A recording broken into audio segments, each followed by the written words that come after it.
Hello everyone, Inquisitor Vaughn here, and today we are going to start our deep dive videos into the specific Necron dynasties by kicking it off with the Charnovokh Dynasty. Furthest east of Terra in the Eastern Fringe exists the dynastic territory of the Charnovokh Dynasty. This dynasty is one of the Necron dynasties to suffer during the Great Sleep because of their position in the galaxy. According to available information, entire systems worth of this dynasty's fringe and core worlds were destroyed by the hungering tendrils of the Tyranid hive fleets, and as the nobles of the dynasty awoke from the Great Sleep, they awoke to a scattered and broken kingdom. So reduced was this dynasty's territory that the pharaoh Thoek chose to express this loss through his royal court. One of the changes was that the dynastic Ankh of the Charnovokh dynasty was changed. At one point, their Ankh reflected the tri-systems and celestial barrier worlds of the Charnovokh dynasty. Now, only the most center core worlds remained, and this is reflected in the Ankh. Along with the change of the dynastic Ankh, the nobles and higher-ranking members of the Charnovokh dynasty have adorned themselves in the midnight blue of night unending, which could be a Necron term for mourning, as they do so in honor of their destroyed core worlds. The higher in rank a Charnovokh noble is, the more midnight blue he wears, as if the position of leadership that he has makes the loss of the core worlds his responsibility to hold. The pharaoh Thoek is completely midnight blue and is always enshrouded in perpetual shadow, through which he can teleport to safety should he need to. According to the information that we have available to us, the majority of the core worlds were devoured by the hive fleets of Tyranids that exist in the Eastern Fringe. This could only make sense if the tomb worlds of the Charnovokh were settled on by organic life, because otherwise the Tyranids would not have attacked them. There are countless worlds in the Eastern Fringe, and it is impossible to know which were colonized by humanity or inhabited by Xenos, and which amongst those worlds were tomb worlds that were destroyed as a result of that life existing on them. But we do know that the hive fleets of Behemoth, Kronos, and Gorgon tore through the Charnovokh territory with apparent ease, and relatively recently, since the Tyranids did not start to invade the galaxy until around M34 or M35. Perhaps the only positive outcome to having the majority of your fringe worlds destroyed by Tyranids is that those worlds which did survive the Great Sleep were core worlds. Core worlds are more heavily defended, and the forces on them are of higher ranking. Theoretically, of course, going back to the Necron World Organization we talked about in the first video. Once the nobles of the Charnovokh ceased their infighting centered around the reality of their depleted dynasty, they realized the formidability of what remaining resources they had. The Charnovokh are not the largest or the most powerful in terms of legion assets, but the resources they do have are strong. If we follow my theory on the first video on the ranking in relation to location in a Necron dynastic territory, the Charnovokh likely have few Necron warriors, being that the majority of the warriors would have been on the fringe worlds, most of which were destroyed by the Tyranids. The dynasty likely has legions of immortals instead, who are more durable, intelligent, and heavily armed than regular Necron warriors.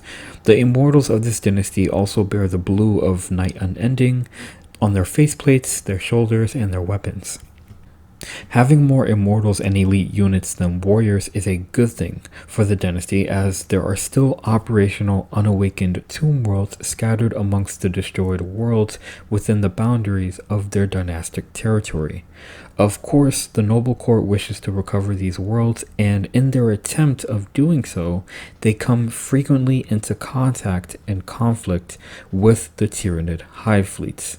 So having a semi-sentient and powerfully armed troop base assists with this process to a great degree.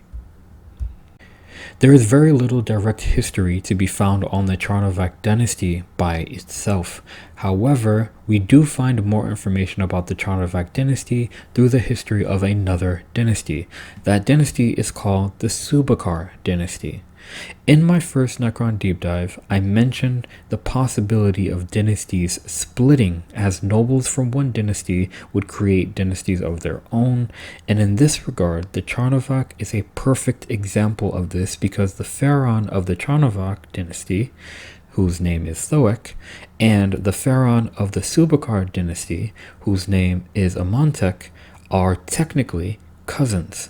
And to be a cousin is to be the child of an aunt or an uncle, so these two Necron lords share ancestors and likely come from the same noble family. It is through the history of the Suhbekhar dynasty that we discover that the two dynasties fought side by side in the War in Heaven and were, at that time, allies. We find out that the Charnovokh fought the Eldar in the Webway, and it was during a very specific battle in which the pharaoh of the Suhbekhar dynasty, Amenhotep, was betrayed by his cousin Sedii of the Charnovokh dynasty. The Suhbekhar forces had been suffering heavy casualties in the Webway as they navigated their way through the halls of Oort, and seeing an opportunity in this, Sedii of the Charnovokh dynasty engaged the Eldar that Amenhotep and his forces had been trying to engage at the Great Ring. The Charnovokh achieved victory, but they also stole the glory from Amenhotep. Now, Amenhotep was not just some regular pharaoh. This guy was a beast. Known as the Crimson Scythe, this guy was going crazy during the War in Heaven. He defeated Nuada, a prominent figure amongst the Old Ones. He breached the walls of Ib and was the first to pass through the Dolmen Gate at the brink of the Ebon Void. He defeated beings that the Eldar revered as gods. He fought alongside the Satan themselves, and he carried a war scythe of such potency that it shattered the planet Maldek into a billion chunks of rocks in a single blow. This guy was such a monster that the Eldar have written about him in many of their books, and the progeny of the Old Ones that exist in the current 40k universe still fear him. During the War in Heaven, his name was dreaded across thousands of worlds. A figure of this repute naturally could not just let go of the fact that his cousin Sedii stole the glory from him in the battle for the Great Ring, and so afterwards he confronted him about it. Sedii brushed it off as it being nothing, and Amenhotep, because of the command protocols of the Silent King, couldn't really do anything about it. After the Necrons won the War in Heaven and enslaved the Satan, the Silent King sent the legions into the Great Sleep, and Amenhotep was forced to get over his feelings of betrayal at the hands of Sedii. The thing is, he couldn't let it go. For 60 million years, that hate that he had within him consumed his consciousness to the point where he was turned into a completely different person. And I know some of you are thinking, Inquisitor Vaughn, this is supposed to be about the Charnovokh Dynasty. Why are we talking about the Suhbekhar Dynasty and Amenhotep? Just stay with me, it comes full circle. The Charnovokh Dynasty awoke before the Suhbekhar Dynasty and found that their dynastic territories were being destroyed by the Tyranids. In response to this, the Charnovokh Dynasty sent a message to the Suhbekhar Dynasty, asking for help from those who they thought were allies. The crown world of the Suhbekhar, known as the Hollow Sun, picked up the message, and its program attempted to awaken Amenhotep so that he could answer the call. However, in doing so, all of the rage that had been building up in Amenhotep for 60 million years exploded out of him as soon as he woke up. The feedback of that rage in turn rebounded through the Crown World's programs and blasted the minds of his dynasty. Reacting to the feedback, the planet's protocol sought to defend itself even as it was being unraveled. The Crown World sealed off the Pharaoh's stasis crypt, denying him exit, and it selected a regent who would be able to rule in his place. And this is how the regent Ahotep came to unexpectedly rule the Suhbekhar dynasty. However, this was an issue because he did not have the command protocols over his dynasty.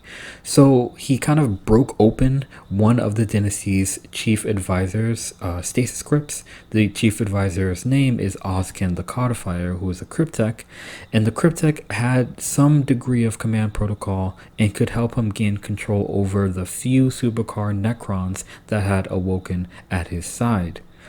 However, neither Ahotep or Ozkin would be able to awaken all of the Necrons of the Suhbekhar dynasty because Amenhotep still had complete command protocols. Now, under normal circumstances, the command protocols would naturally pass to a successor chosen by the world's programs when the pharaoh died.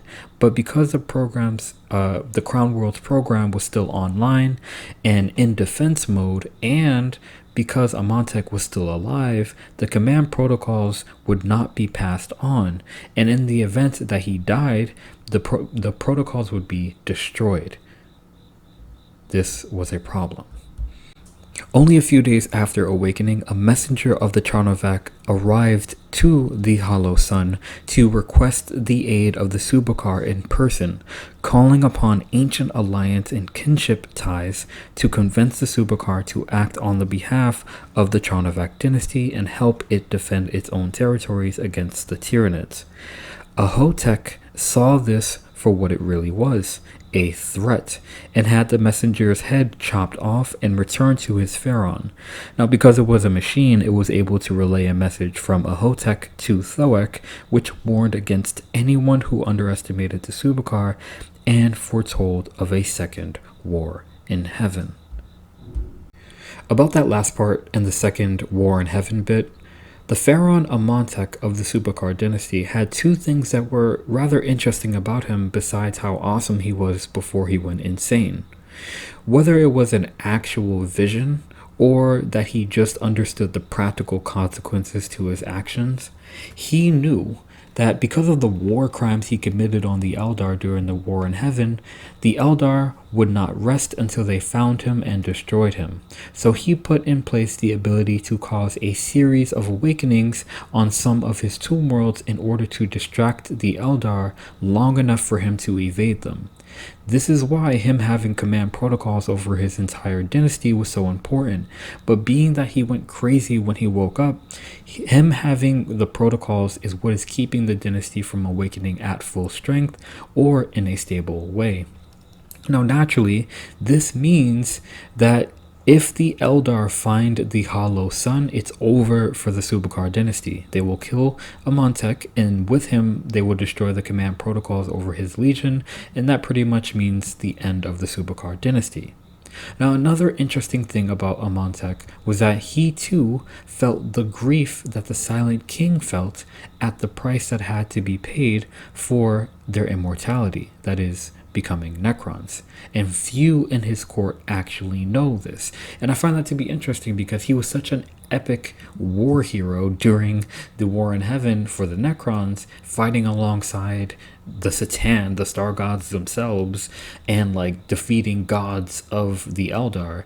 But secretly, he didn't want to be a Necron. He felt regret and grief at becoming a Necron, which is interesting. Now, there is an issue with these two bits of information that I just shared with you. They have only come to the knowledge of the cryptech Ozkin because Ozkin has been carefully picking at Amenhotep's nodes to understand how best to awaken more of the dynasty. Due to the nature of these ideas and thoughts, it is believed to be highly possible that Amenhotep is or has already fallen to the flare virus.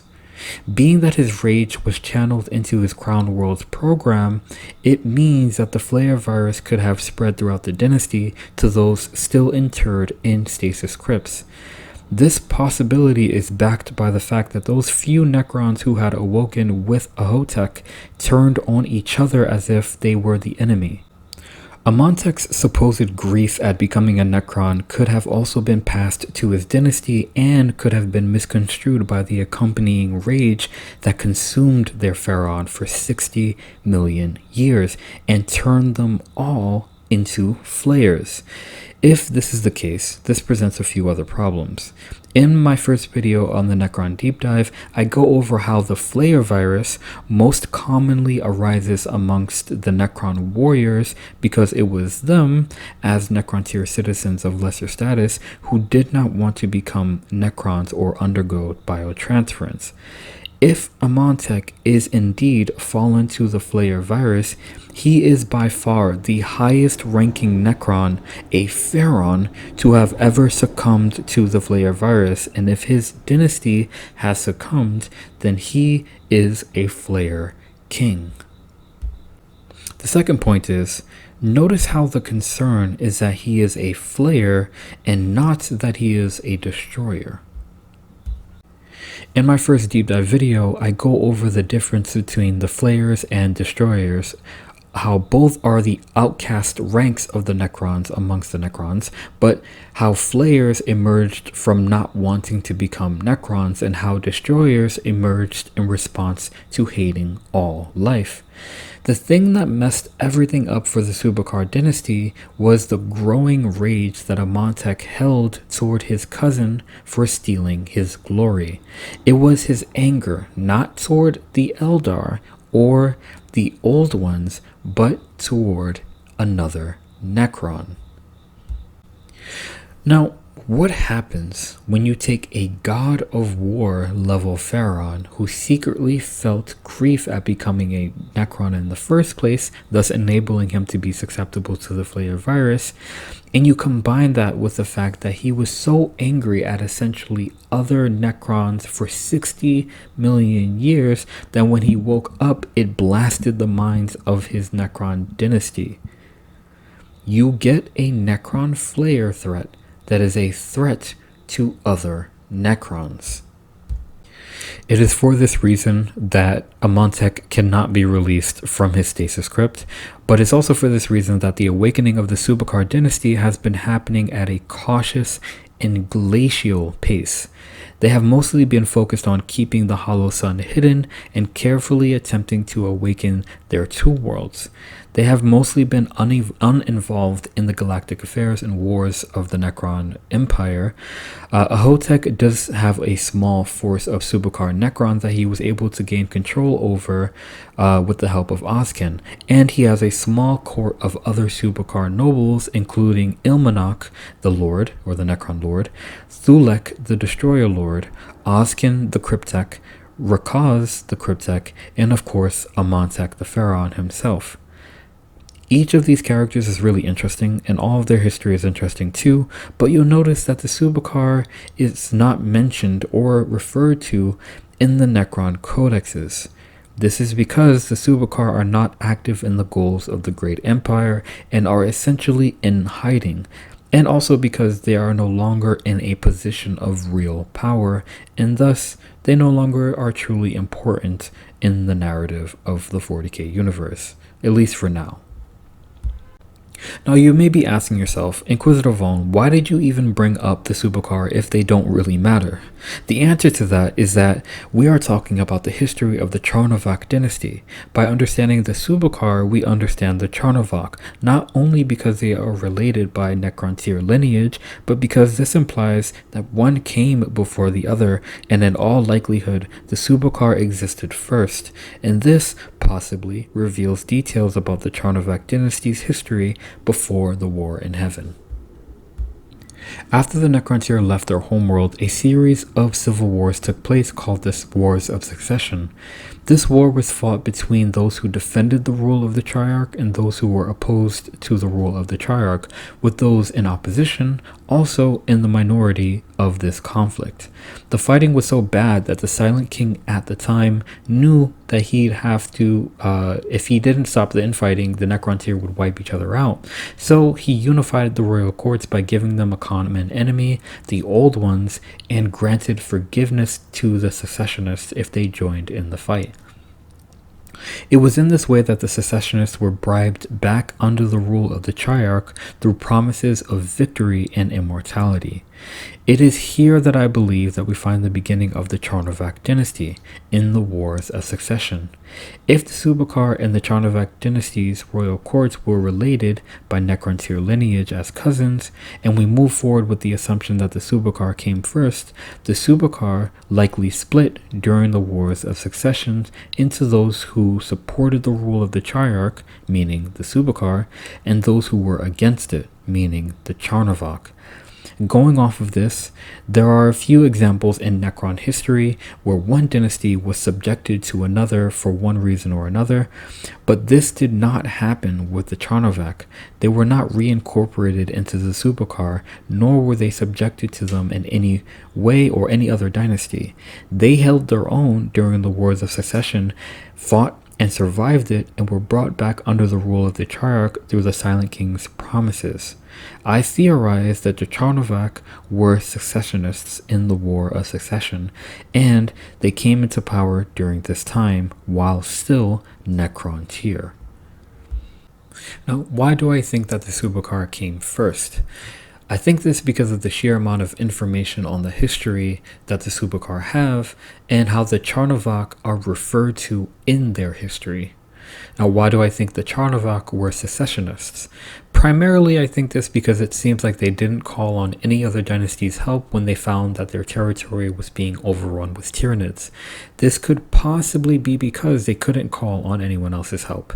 With the Silent King's protocols removed, the programmed loyalty and unity amongst the Necrons was gone, and Thoek probably thought that the Suhbekhar were the only ones that he could actually trust because of the relation that they have as family.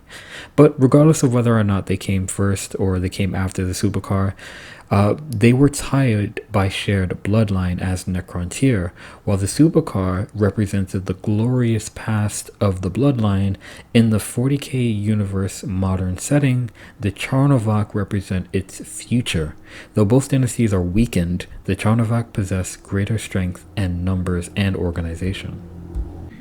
If we were to move forward with the idea that the Charnovokh split from the Suhbekhar dynasty, what can we decipher about some of the changes that happened between the two dynasties? Well, according to the artwork that we have for the Suhbekhar characters, the dynastic colors of the Suhbekhar dynasty were light blue and gold, similar to the Mefrit dynasty. It's also interesting to note that Games Workshop once promoted the Suhbekhar in miniature form.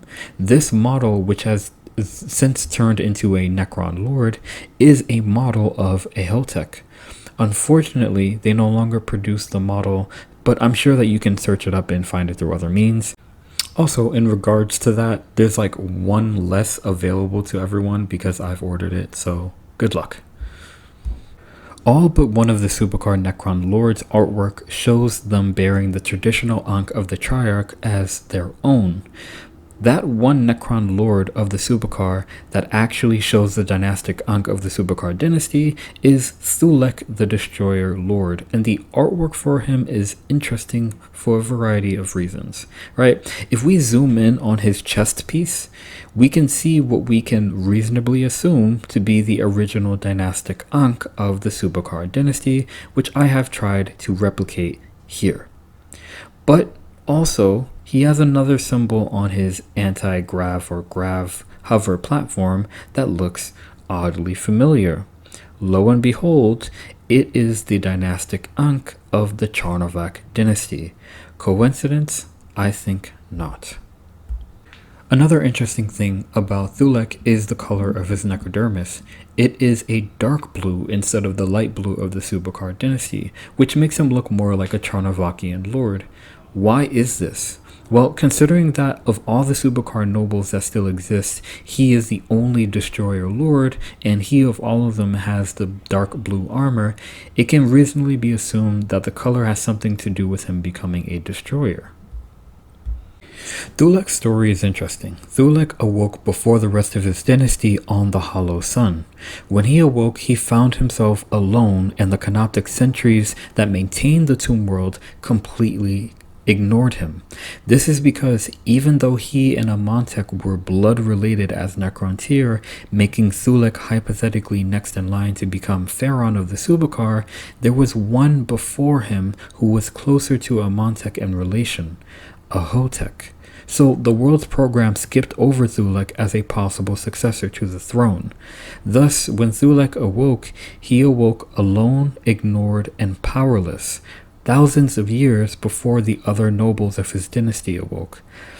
It was during this time that Thulek became a destroyer lord, giving into the destroyer madness and physically transforming into a destroyer.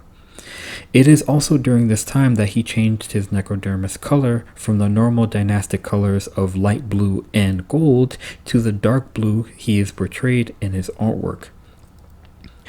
If we go back to the lore for the Charnovokh Dynasty, the deep blue color that Thoek has imposed onto his legion was referred to as the midnight blue of night unending, and it was imposed in response to finding that his dynastic territory had been ravaged by the Tyranids, and at the loss of many of his dynasty's tomb worlds.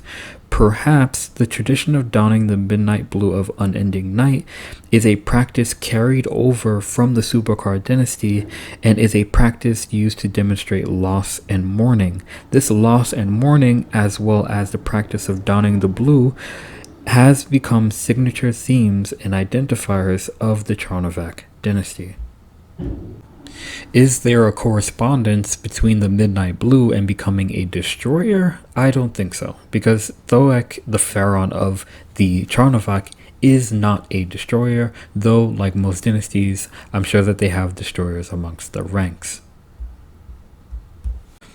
Okay, so before I move forward, I want to circle back and go back on some of the comparison of symbols that I did for Thulek and the symbols that are on him. I just want to say the first thing is that I am only assuming that the symbol on his chest is the Ankh of the Suhbekhar Dynasty. And I'm assuming this because it's based on the fact that this is the official artwork of this character from the Deathwatch RPG book. If you Google Thulek, this is the image that comes up. And I'm basing it off of the fact that all of the characters minus him have the Triarch Ankh as their own. But while I am comparing symbols, I could also compare the Ankh on his chest to the Ankh of another dynasty, the Orosk Dynasty. The two Ankhs look really similar, minus two lines. But those two lines could change the meaning of the symbol entirely, like how it can with most languages that use symbols to express themselves. So when comparing and trying to find connections between things, it's really a task of discernment. Though these symbols look similar, I do not think that they allude to any connection between the Suhbekhar and the Orosk dynasties, like how there is a connection between the Suhbekhar and the Charnovokh. However, whether done purposely or out of coincidence, having similar Ankhs could be a case of foreboding. Why is that? Because, as I shared earlier, there is a concern that Amontek might have fallen to the flare virus and may have spread this to the majority of the Suhbekhar dynasty. It's ironic that if this is their dynastic Ankh, their Ankh is similar to a Ankh of a dynasty, the Orosk dynasty, who have all become flares.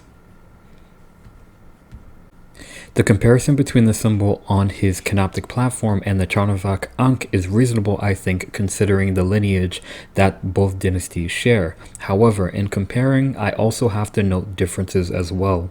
The version on him is lacking in the long handle that would make it an official Ankh. In regards to context, the symbol had to have been placed after he had become a destroyer, not before, because it is on his platform on both sides. The only way that would make sense if he had it before is if it was on his legs, which does not make sense. Last but not least, the color of the symbol itself is gold, not blue like the other designs on him, and not gray like the heraldic color of the Charnovokh, but gold like his Ankh is gold as well. These things are important, I think, and they add a story. That missing handle could mean a bunch of things. While the symbols very clearly represent the celestial barrier worlds in the three core systems of the Charnovokh dynasty, it lacks the handle that would make it a dynastic Ankh, and this could be a statement of seeking to destabilize or maybe reclaim or destroy the Charnovokh territory. In regards as to why this might be the case, we don't know, but speculation is fair because no one knows why Thulek awoke thousands of years before Amenhotep and everyone else in his dynasty. Thulek was once a lieutenant of Amenhotep during the War in Heaven, and Thulek had his complete trust. It was assumed that Thulek would be next in line to the throne, but it would be Amenhotep who would rise instead. Thulek and Amenhotep had a lot of beef with each other during the War in Heaven, likely because of concerns of who would inherit the position of Pharaoh. But they could not openly do anything toward each other about it because of the Silent King's command protocols. So they did little subtle things against each other throughout the war. Though Thulek seemingly survived the attempts, him awakening early might have been something put in place by Amenhotep before the Great Sleep in an attempt to get rid of his competition. Amenhotep in the current setting is known as a master manipulator, so it wouldn't be outside of his character. However, I'd like to present a different narrative. What if Amenhotep arranged that Thulek would awaken early? Amenhotep must have known that Amenhotep was closer to him in relation than Thulek. Thulek and Amenhotep knew this, which is why they had beef with each other throughout the whole war. What if Amenhotep wanted Thulek to awaken early? As we have described earlier, Amenhotep had a whole plan in place to evade the Eldar. What if Thulek awakening early was part of that plan? Or even better, a plan against the Charnovokh. Thulek is known to destroy other Necrons of his own dynasty, and still remembers the beef that he had with Amenhotep before the Great Sleep. Ozken, the Cryptek, has been delving into the thoughts of Amenhotep and has also been releasing Thulek to cause devastation in the galaxy as a means of distraction. Could Thulek also be released to attack the Charnovokh? Could all of this have been the plan of Amenhotep? We don't know, but thus is the joy of speculation. I just wanted to go over that because of the comparison of symbols. I feel like if I had have ignored that, I wouldn't have been fair, and it would not have been well-rounded. So I wanted to go over the symbols and like just discussing my thoughts about that. But moving forward. Now, regardless of their position during the War in Heaven, according to the current lore, they are allies to the Suhbekhar Dynasty, which is the Silent King's dynasty, meaning that they have allied under the rule of the Triarch once more, though in a more modern context, and likely because of the devastated state of their dynastic territory. As a result, the Charnovokh Dynasty have solidified their place in the Necron hierarchy as a major dynastic power, whereas the Suhbekhar still struggles, and the biggest threat they possess is Thulek. Like, quite literally, Thulek is the only threat that they have. Thulek is crazy. He still hunts. He goes through the dome and gates at the center of the hollow sun, and he just goes out into the galaxy and just kills a bunch of things and then comes back. Now, Ozken has turned Thulek into kind of like a tool. Occasionally, he will release Thulek to cause slaughter somewhere in the galaxy, and he'll use Thulek as a means of distraction. And then Thulek will come back, he'll put him back to sleep until he needs to distract him even more. Remember, the Hollow Sun is supposed to be hidden from the Eldar because of the whole drama with Amenhotep and the Eldar and finding the Hollow Sun. Now, something that I should have went over earlier in this video, but I'm going over now, is that, each Necron dynasty has a heraldic color, which may be the color of their Ankh or the color of their necrodermis skin, depending on the dynasty and so on, right? Though midnight blue is an important color of the Charnovokh, according to the information available, the heraldic color of the Charnovokh dynasty is actually dark gray. I found this to be interesting because this is barely seen in the artwork of them or on the miniatures made for the Charnovokh dynasty. But if we look close enough at the Ankh, we can see spots of gray in between and underneath the blue. And if we look at the shoulder pads on the Necron art for the Charnovokh dynasty, there's a slight difference between the color of the shoulder armor and the rest of the body. Now, their heraldic color is dark gray, and their the color that's imposed on them is midnight blue, but the weapons themselves, like the necrodermis, like the gauss flayers and things of that nature, are also midnight blue. In regards to the Legion assets of the Charnovokh Dynasty, the majority of their tomb worlds were destroyed by the Tyranids. Of those that remain, only one is known by name, and that is Bardic, which is, according to the information available, just another tomb world and not their crown world. So, just to do an overview and go over some key points. The Charnovokh Dynasty are a dynasty that exists furthest into the eastern fringe. Their heraldic color is dark gray, but they have also incorporated the practice of donning midnight blue onto their weapons and part of their armor, and the blue represents mourning at the loss of so many of their tomb worlds to the Tyranid High Fleet.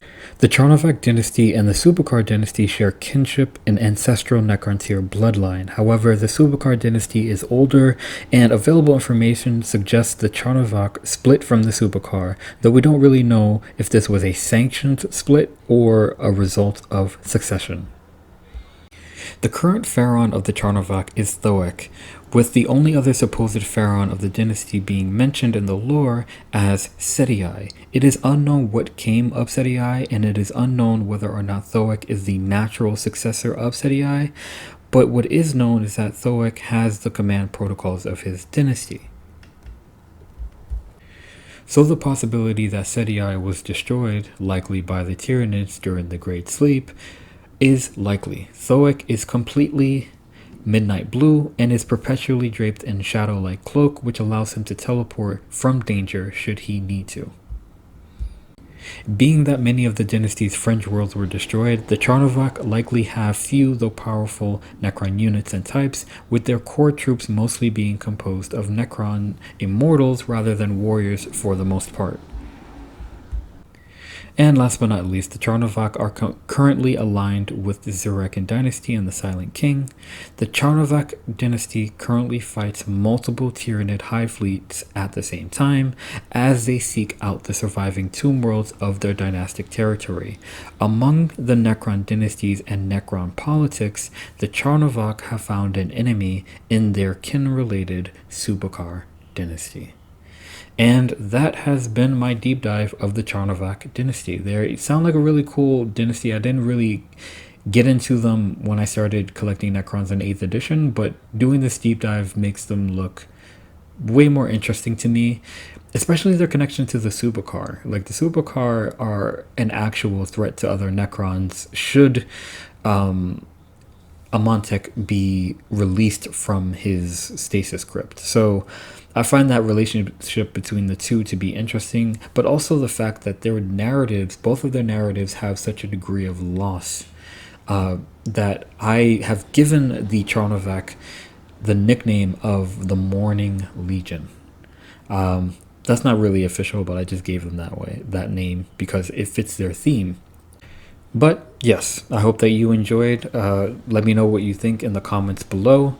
And without anything else to be said, Inquisitor Vaughn out. Remember, the Emperor protects and the future is successor.